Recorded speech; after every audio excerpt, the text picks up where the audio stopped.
పిల్లలు వాక్యాలు చెప్తారు, అందరూ శ్రద్ధగా వినండి.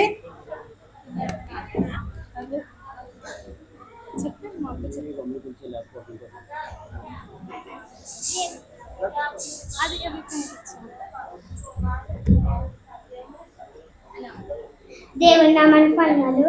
కష్టం గారికి వందనాలు. ఇక్కడ వచ్చిన అందరికీ నా వందనాలు. నా పేరు లావణ్య. నేను చెప్పబోయేది క్రైస్తవుడు అంటే ఎవరు?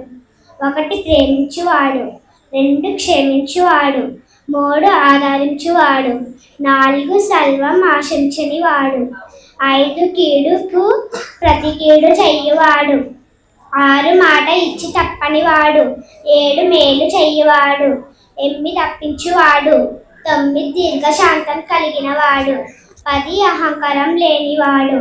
ఇలా ఎన్ని చెప్పగలం? మీరెన్నో క్రైస్తవుడు లాభాలు రక్తం వలన కలిగినావు. Thank you.